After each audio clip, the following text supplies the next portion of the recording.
নমস্কার বন্ধুরা, আপনাদের সবাইকে আবারও চলে এলাম আরতি রান্নাঘরে নতুন এক রেসিপি নিয়ে।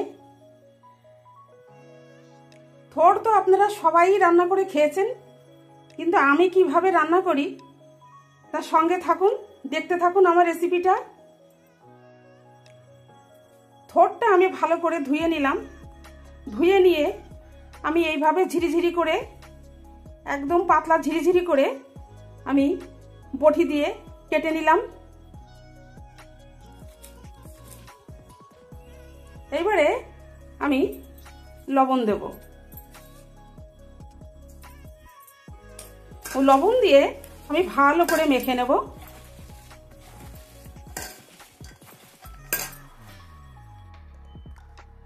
লবণ দিয়ে আমি ভালো করে এটাকে চটকিয়ে নিলাম।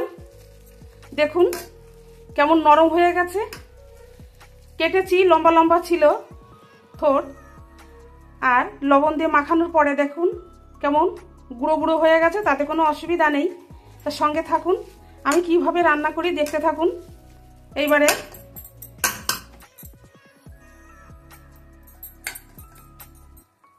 এইবারে আমি একটা ঢাকনা দিয়ে ঢেকে রেখে দেবো।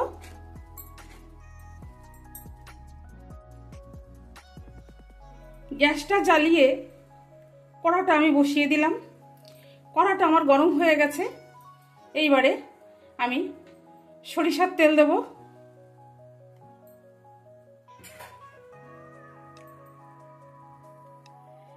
তেল আমার গরম হয়ে গেছে। আমি শুকনো লঙ্কা দিলাম।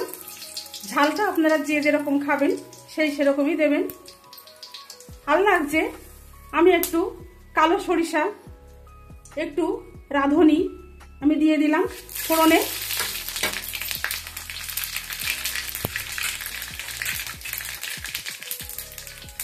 এইবারে মশলাটা আমার ভালোভাবে ভাজা হয়ে গেছে। এইবারে আমি থোড়টা দিয়ে দেব।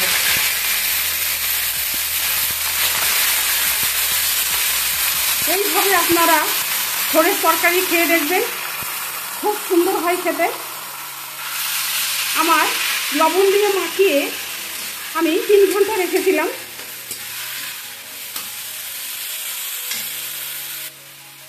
আমি একটু পরিমাণ মতন হলুদ দেব।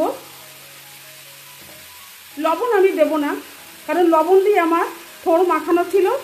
এই জলটাও আমি দিয়ে দেবো।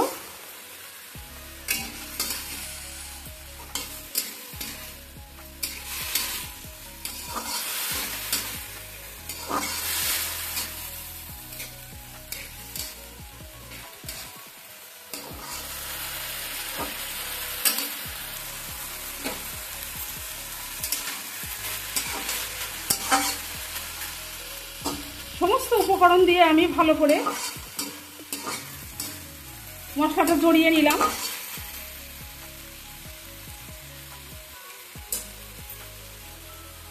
এইবারে আমি সামান্য একটু জল দেব।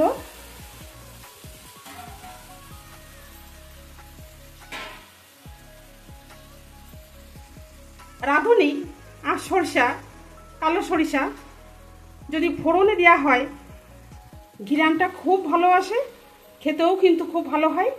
তাই আপনারা এইভাবে তৈরি করে খেয়ে দেখবেন। থোড় কিন্তু সবাই ভালোভাবে রাঁধতে পারে না, তাই আমার মনে হলো যে আমি এইভাবে রান্না করে আপনাদেরকে একটু দেখাই। আমি এইভাবে করি। এইবারে ঢেকে দিলাম। ঢেকে দিয়ে গ্যাসটা একটু কমিয়ে দেবো।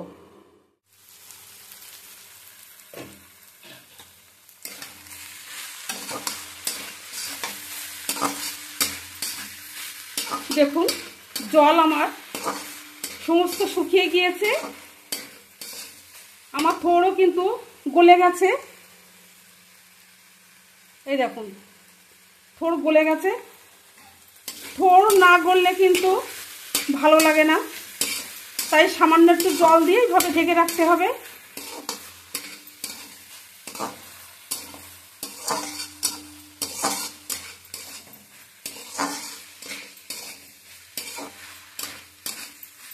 আমি ফুলে ফুলে আমি আগেও দুবার নেড়ে দিয়েছি।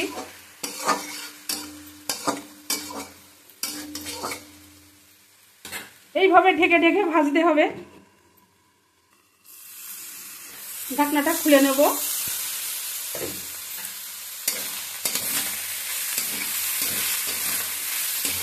এইভাবে গ্যাস লো হিটে দিয়ে ঢেকে ঢেকে ভাজলে তাহলে ঠোঁটটা খুবই মোলাম হয়, খেতে খুব সুন্দর হয়।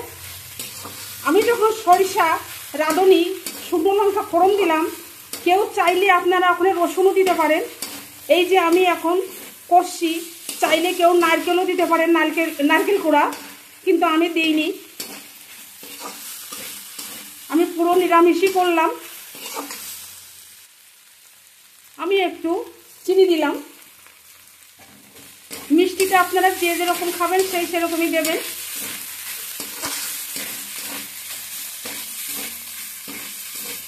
আমার রেসিপি যদি আপনাদের ভালো লাগে আমার চ্যানেলটাকে সাবস্ক্রাইব করবেন, সাবস্ক্রাইব করে দিয়ে আমার পাশে থাকবেন। হয়ে গেছে আমার থোড়ের তরকারি।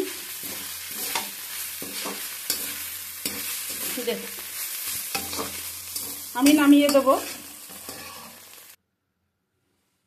দেখুন আমার রেডি হয়ে গেছে। এই থোড়ের তরকারি এত সুন্দর লাগে, গরম ভাতে এইভাবে তৈরি করে একবার খাবেন। লাইক করবেন, শেয়ার করবেন, কমেন্ট করবেন, সাবস্ক্রাইব করবেন।